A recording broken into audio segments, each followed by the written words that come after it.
named for Brigadier General William "Billy" Mitchell, the charismatic air power prophet who proved in 1921 and 1923 that planes could sink battleships. The B-25 Mitchell gained an unsurpassed reputation as a ground attack bomber and ship killer. The rugged, versatile B-25 saw action on almost every Allied front, from the Mediterranean to the Pacific, and from Burma to Normandy, and was also regarded by many as the most successful twin-engine combat aircraft of World War II. Little more than 4 months after the devastating attack on Pearl Harbor, President Roosevelt held an urgent meeting with the Joint Chiefs of Staff to discuss American military response to their enemy in the Pacific. The president, visibly preoccupied about American morale after the treacherous Japanese carrier airstrike, told his senior officers that mainland Japan had to be bombed as soon as possible. This, he thought, would boost the country's morale, increase voluntary enlistments, and fortify war bonds. The results of his order was the Doolittle Raid, an offensive against Japan with one of the bloodiest and best-remembered bomber raids of World War II. Led by Lieutenant Colonel James H. Jimmy Doolittle and laden with extra fuel, 500-pound bombs, and incendiary clusters. 16 North American B-25 Mitchell bombers lumbered 500 feet along the wooden flight deck of the 19,900-ton Yorktown-class aircraft carrier USS Hornet CV-8 early on Saturday, April 18, 1942, and took off into a stiff wind. They climbed into a rainy, murky sky and flew 800 miles eastward to hit military targets in the Tokyo, Nagoya, Kobe, and Yokohama areas. It was the first and only time that bombers had been launched from a carrier, and they achieved complete surprise when they reached their objectives. The material damage they inflicted was slight, but the raid had a major psychological impact. James H. Doolittle, in his autobiography, later wrote, "An attack on the Japanese homeland would cause confusion in the minds of the Japanese people and sow doubt about the reliability of their leaders. Americans badly needed a morale boost." The stunned Japanese were forced to push forward their planned attack on Midway Atoll, preventing further carrier attacks against their country, while the Americans received a much-needed morale lift after a series of defeats in the Far East. The gallant Doolittle was awarded the Medal of Honor, and his historic raid, the country's first victory of the war, gained instant fame for the North American B-25 Mitchell, one of the most widely used and effective twin-engine bombers of the war. Meanwhile, the chunky, affable Doolittle, a record-breaking peacetime air racer, became a national hero and went on to command successively in the U.S. 12th and 15th Air Forces, the Northwest African Strategic Air Force, and the 8th Air Force. The mission and the B-25 Doolittle's performance became so famous that it easily overshadowed the B-25's next combat role. Equipped with a powerful 75mm M4 tank gun, a dozen high-caliber machine guns, rockets, and a 3,000-pound bomb load capacity, the B-25 Model G was a heavy-hitting gunship to be reckoned with. For the first half-decade or so of its existence, NAA had not ventured into the design of aircraft larger than those powered by a single engine, and had generally restricted its activities to building trainers. Metal was cut on something more ambitious in 1937, when the NA-21 Dragon took shape. With the Army Air Corps' designation XB-21, this twin-engine bomber was fitted with superchargers for high-altitude flight. It featured power-operated turret armament, a tailwheel landing gear, and a single fin and rudder configuration. Although it was a well-proportioned design with a superficial resemblance to the slightly smaller Douglas B-18, the XB-21 did not possess a particularly outstanding performance and was not ordered into production. At the time that the XB-21 appeared, there was much deliberation as to the merits of 4 engines as opposed to a twin-engine bomber. Funding could not then stretch to great numbers of both, but there was a clear need for the smaller attack aircraft and/or a medium bomber. Having learned much from the XB-21 exercise, NAA turned its attention to a second bomber design. This would appear later in 1937 as the NA-40. It was another twin intended to meet the requirements for aircraft in the only vaguely definitioned medium class. It had a tricycle undercarriage and raised tandem cockpit. It provided bomb stowage in the fuselage, and it offered a good rather than outstanding performance. The NA-40 was impressive enough as an engineering exercise, and it had promising development potential. While it was true enough that Hitler's Luftwaffe was flaunted as a superior weapon in a world still very much locked into the trench warfare mentality of World War I, and into the belief in Maginot Line-type fixed fortifications, the propaganda emanating from Berlin was not backed by much substance. In terms of 100% government backing for her industry, a seemingly sound organization, and a particular experience through a successful deployment in Spain as the Condor Legion, the Luftwaffe appeared to possess a real edge over her European and indeed American rivals, and the bold words of carefully manipulated fact, both broadcast and written, worked wonderfully well for the Third Reich, buying it valuable time. Unfortunately, few independent individuals were in a position to check the facts and figures. Had the true picture been known, it would have been obvious that the German bombers of the late 1930s, all of them in the medium class, were in many respects technically inferior to those on the drawing boards in Britain and the US. Only later the Junkers 88 could be considered of real quality. Hap Arnold sent Charles Lindbergh on a comprehensive fact-finding tour of Germany, and the famous Atlantic solo flyer did his best to be objective. Given a warm welcome by the Nazi hierarchy, he reported back as best he could. In Lindbergh's opinion, the Germans did appear to have a substantial lead, particularly in dive bombing, which the US, and to far lesser extent Britain and France, had pursued. A US Navy particularly favored the dive bomber as a means to attack shipping targets accurately, and had brought the SBD Dauntless into service before the war.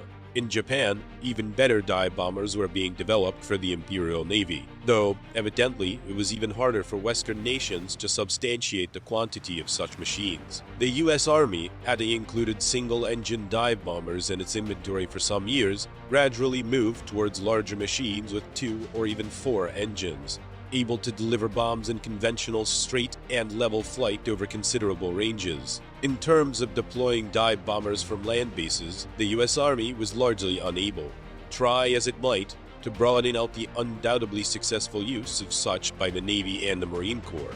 Incidentally, it was the NAA that was later give the US Army its one and only, and last, successful wartime dive bomber in the shape of the A-36 Invader, the career of which was curtailed only by a limited production run. With war in Europe an increasingly real possibility, Franklin Roosevelt moved to expand the U.S. Armed Forces to unprecedented size. The president was extremely worried at the inflated figures he was being given on the strength of the Luftwaffe, as was Hap Arnold, who apparently believed them implicitly. On the 28th of September 1933, FDR proposed an expansion plan which was honed by Arnold and presented to Congress in January 1939. That April, the Air Corps was authorized to expand from the then current level of 2,300 aircraft to 5,500 aircraft in 24 groups by June 1941. During the remaining months of peace in Europe, NAA, then under the guiding hand of President James Dutch Kindleberger, completed and began taxiing tests on the NA-40 in preparation for the first flight. This historic event occurred on the 29th of January 1939, with company pilot Paul B. Balfour and engineer Frank H. Lyons at the controls. Unfortunately, they soon experienced problems, in that the aircraft developed severe tail buffeting, which got worse as the speed increased, and fluctuating oil and cylinder head temperatures could not be stabilized by various cowl flap settings. However, they managed to land without mishap. In addition, the slow feathering of the Curtiss propellers meant that the single-engine flight was out of the question. These troubles meant that the speed of the NA-40 was increased only gradually over a period of time. In 14 flights, a total time of 5 hours and 20 minutes in the air, the top recorded speed was 265 miles an hour. By the 1st of March 1939, the NA-40's engines had been changed. Wright GR2600A71-3 engines were fitted, these providing 1,600 horsepower each for takeoff, and in this form, the aircraft was redesignated the NA-40B. By 1939, Air Corps' procurement of new aircraft followed an established pattern. When a requirement had been determined, a set of specifications was issued. These included performance requirements and also the date and time when the physical article had to be at right field for the bid opening in competition with other entries. Thus, in response to Proposal 38-385, NAA put forward the NA-40, Martin submitted the Model 167, and Douglas the DB-7B. Both Stearman's Model X100 and Bell's Model 9 were withdrawn early on, and the DB-7B was destroyed in a crash on the 23rd of January 1939. While the loss of the NA-40 was an undoubted setback to the NAA, Dutch Kindelberger appeared unruffled and merely thankful that the test crew had survived the crash. The amount of data that the aircraft had previously accumulated was adequate proof to the Air Corps that the basic design was sound, and it was estimated that building a similar aircraft was well within the company's engineering and production capability. However, there was no Air Corps production contract for the NA-40, and, in fact, no manufacturer was judged to have won the attack bomber competition. As the North American and Douglas designs had crashed and the Bell and Stearman submissions were rejected, Martin's 167 was the natural winner, but the Air Corps refused it a production contract. Having studied reports on the medium bombers then in service in Europe, the USAAC urged manufacturers to build better. For example, it was strongly believed that the new U.S. light bombers should be capable of higher speeds, up to 300 to 345 miles an hour. This important requirement was reflected in the Air Corps Proposal No. 39-640, a new medium bomber. Issued on the 11th of March 1939, it stated that the winning aircraft should be able to carry a bomb load of 3,000 pounds over a range of 2,000 miles at top speed of more than 300 miles an hour. Its deployment was to include operating at altitudes between 8,000 and 14,000 feet, undertaking the preliminary role of supporting ground forces, and attacking a range of tactical targets. In response, the NAA prepared the NA-62, with Douglas submitting the B-23 and Martin the Model 179, which became the B-26 Marauder. The AAC wanted an initial 385 examples of the winning design delivered within 2 years. The winner of the Proposal 39-640 was the B-26 with 813.6 quality points. The NA-62 scored 673.6 for second place, and the B-23 was third with 610.3. But limited for capacity, the entire contract might have gone to the Marauder.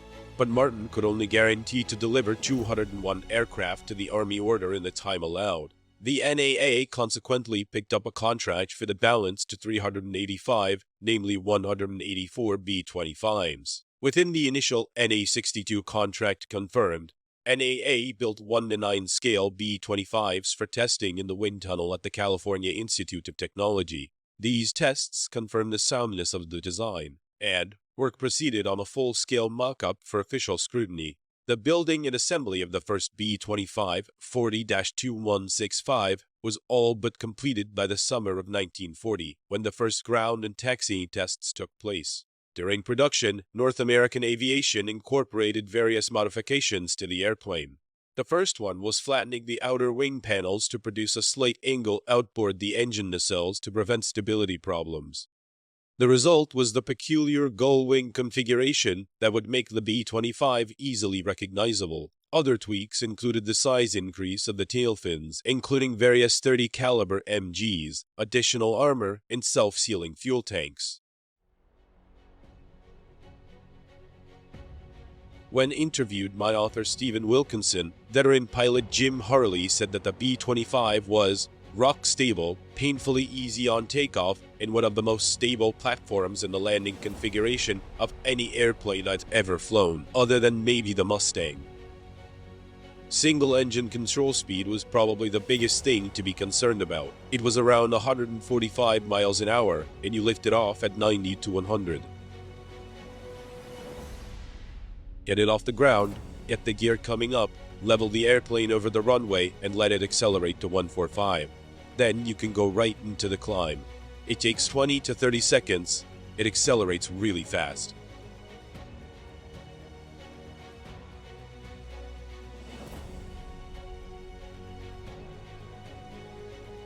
The B-25B variant used for the Doolittle Raid over Tokyo in 1942 was equipped with a nose-mounted .30 caliber machine gun, 2 turrets powered with twin 50 cal MGs, and a full 3,000-pound bomb load capacity.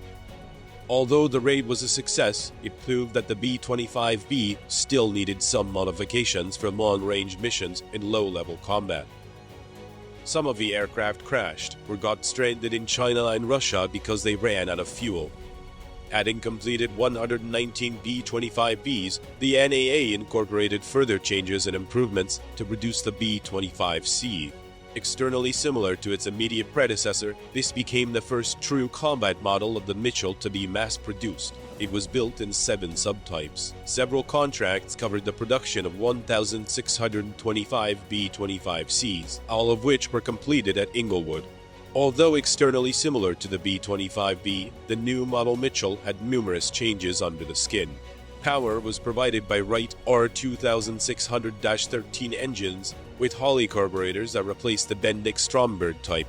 Despite its uprated engines, the B-25C could not quite equal the 300 miles an hour top speed of the Model B, managing only 284 miles at 15,000 feet.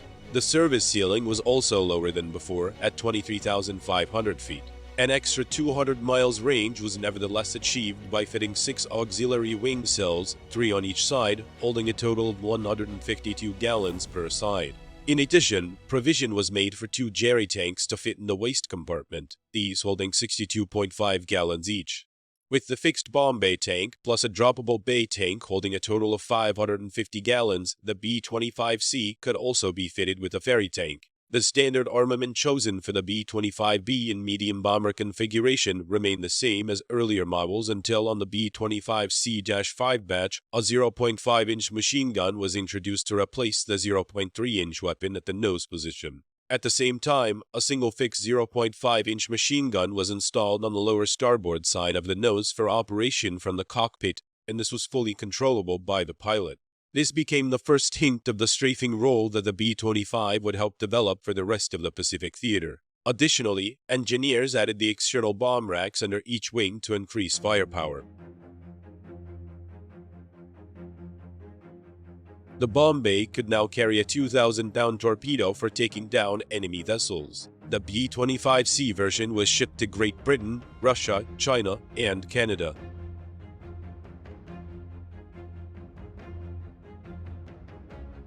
The British RAF and the Canadian Air Force used B-25Cs to attack supply lines and oil depots controlled by the Wehrmacht in East Flanders and the other secondary objectives scattered in the French-German border. The Dutch also received the same B-25C variant and participated in the East Indies campaigns, raining fire upon the Japanese advance through Asia's jungles. The USSR used different variants employed by the Soviet Air Force from the early days of the siege of Stalingrad up to the end of the war. In the European theater, all countries used it as just another strategic bomber, but in the Pacific, it was shown as a fast and brutal strafing bomber.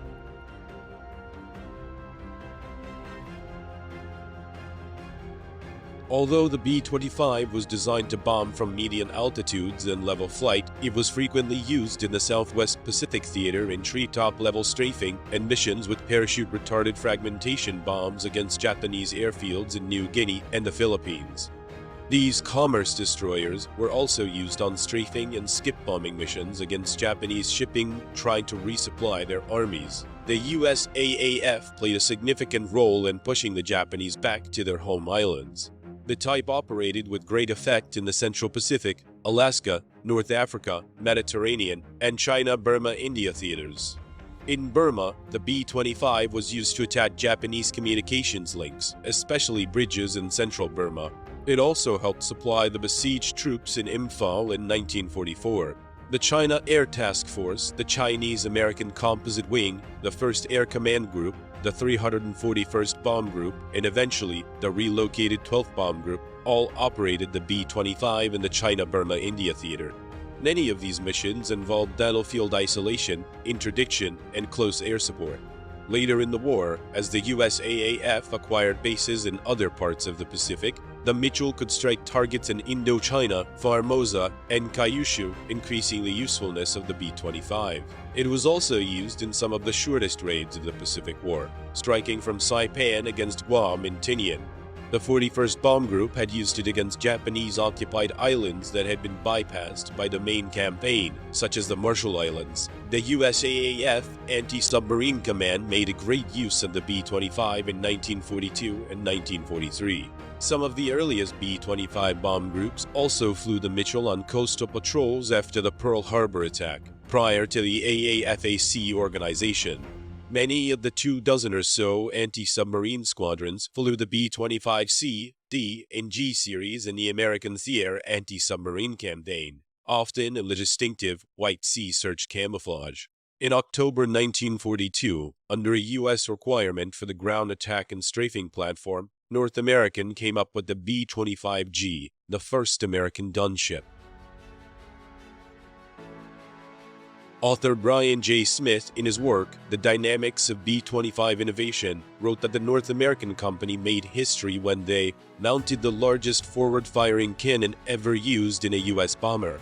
This was a 75 M4 cannon, basically a tank gun with 18-pound projectiles. But that was not all. Months later, in 1943, the ultimate pack-a-punch aircraft entered production. The B-25H and B-25J were equipped with up to 14 50 caliber machine guns. This moving castle was impregnable. It could not be flanked from any side. North, south, east, and west were entirely covered by machine guns that rained hell everywhere they went. Pilots began to call the B-25 gunship the Commerce Destroyers.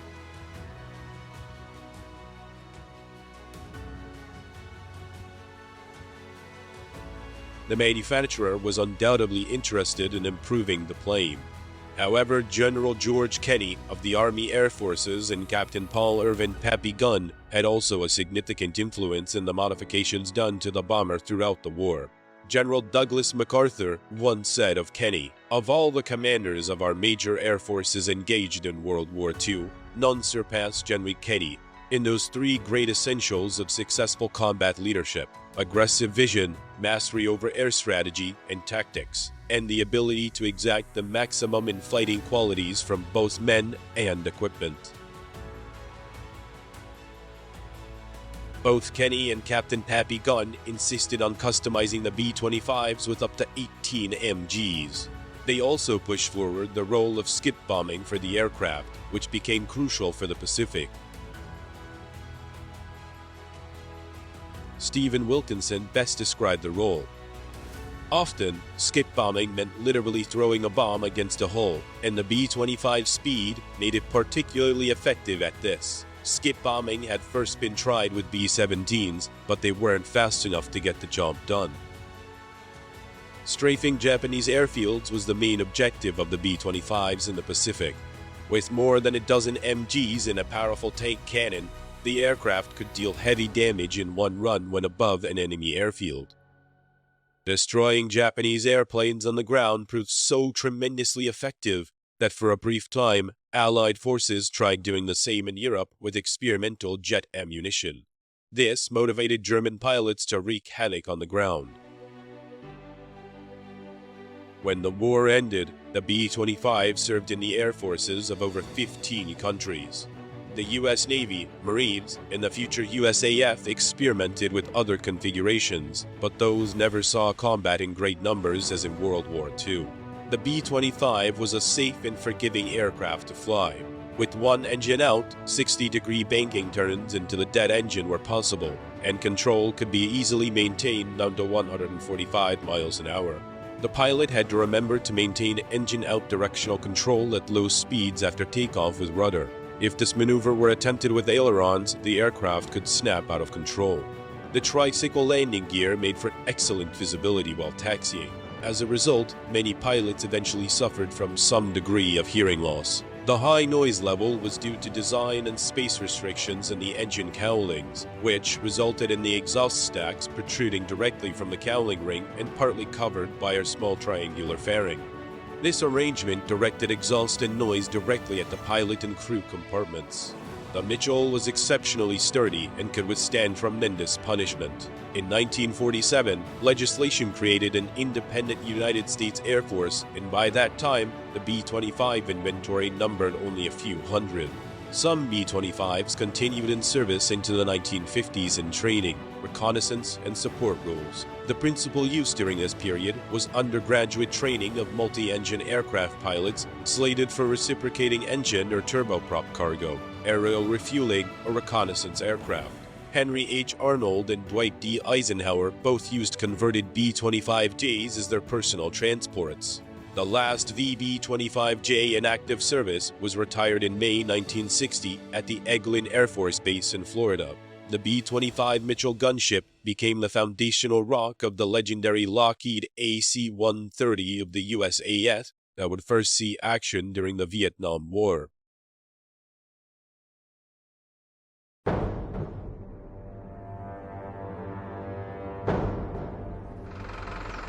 When I got to the 345th, I was assigned to the 500th Bomb Squadron. There were 4 squadrons, the 500th being one of them. And I was told it was called the Bloody 500. And the reason why it was because it had the highest loss rate. But also it had the highest combat record. One goes hand in hand with the other one. They called it the Bloody 500, but when you compared all 4 squadrons and their combat record, the 500th was heads and shoulders above the rest of them. And obviously you're going to have the highest loss rate as well. But it was interesting that when I first joined them, nobody got too buddy-buddy with me until I'd flown 4 or 5 missions. It was almost like saying, prove to me you're going to be around a while and then we'll get to know you better. And I found that to be true. Even though I was a combat crew commander and had my own crew, it was standard procedure to fly upwards to about 5 missions as a co-pilot with some of the older pilots. So you got a feel for how the organization operated. I flew 3 missions and they turned me loose. And I remember my operations officer, who was about 6 inches shorter than I was, looking up at me and said, "I'm turning you loose, but I got one final word I want to give you." He said, "If I catch your rear end above 50 feet off the deck over the target, I'll ground you." What he was trying to emphasize was that the lower we flew, the better chance we had of getting home, and he was absolutely right. And there was many a target we flew over 10 and 20 feet.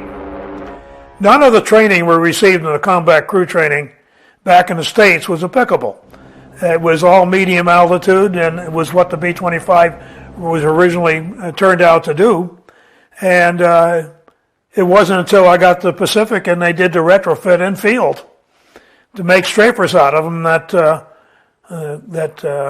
we experienced that kind of flying with the B-25. A gentleman who is known as Paul Pappy Gunn. You need to know a little bit about Pappy to understand why it became a strafer. Pappy Gunn had spent 20 years in the Navy as an enlisted pilot. And when he retired out of the Navy, he bought 2 twin-engine civilian airplanes and took them to Manila and started the Philippine Airlines with those 2 airplanes. When the Japanese came, his primary role was to fly out VIPs and get very important people out of the Philippines. He finally got down to a point where he was flying one airplane and cannibalizing the other one to keep that one airborne. He had a wife and 3 children there, and on one of his last trips was to take them out, and he found out that they had been arrested by the Japanese and were in prison camp in Manila. So he wasn't able to get his own family out. They spent the war in prisoner of war camp. The Army Air Corps understood how much he had already done in flying important people out. Nobody knew the Philippines better than he did. He was also aware of all the little runway strips that were out in the jungle that the Japanese didn't know because he'd been operating from it. They offered him a direct commission to captain, which he accepted, and he was in his early 40s.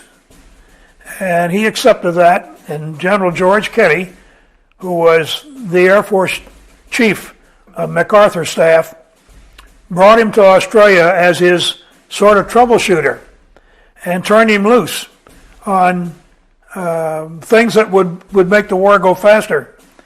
And one of the things he did was he felt that the medium altitude bombardment was not going to work in the jungles of the Pacific.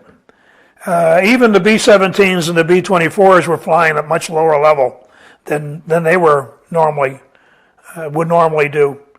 So he took the nose off of a B-25, and he first put 450 calibers in it, went out and did a little testing with it, and eventually he ended up with 8 50s in the nose.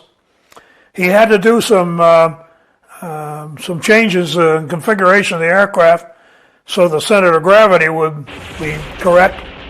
He did 20 missions, went out and flew 20 missions by himself with great results, tremendous results. And General Kennedy then asked the factory, went through engineering, to not send any B-25s out that weren't configured as an 850s in the nose type of bird, strafer. And the word he got back was the engineer said the airplane couldn't get off the ground. And it wasn't until he took a gun by the hand and flew back to the States and threw a bunch of mission pictures on the table, said, "Tell me it won't get off the ground. This is what it's been able to do."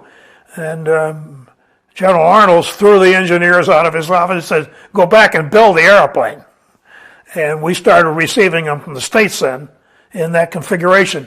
But all the ones that we were flying up until that time, until early 1945, were merely airplanes that we flew back to Australia, and they were done in the field. Normal B-25 would have 6 members, and the extra one would be a bombardier as well as a navigator. And when you stopped using it as a medium altitude bomber and went to strafers, you don't have a bombardier because the pilot did all his own bombing and firing of the forward guns. And the navigator strictly navigated. And then you had a co-pilot, of course, pilot, co-pilot, navigator, with the 3 officer positions. Then you had an aerial gunner crew chief who usually handled the turret on the upper turret. And you had a radio operator who fired the 2 guns out at the waist. And then you had a tail gunner who fired the 250s out of the tail. And so you had a 5-man crew on the strafer version of it. Normal armament on the B-25 coming out of the factory was it would carry around 3,000 pounds of bombs, an upper turret with 250s, had 2 side guns, and 2 tail guns. This strafing version of it, which came later, was the only bomber known in our whole inventory even today that had 1850 calibers on it at one time, the B-25. There were several versions of it. There was one where they had a 75 millimeter cannon in it, and literally when it was fired, the airplanes stopped in midair. And it was not a very effective weaponry because the navigator became an artilleryman. He had to put the 75 millimeter shell in there, and then when it was fired, get the old shell out and reload it again before the pilot could fire it again. It was not very efficient. Although they did sink a couple of destroyers with that.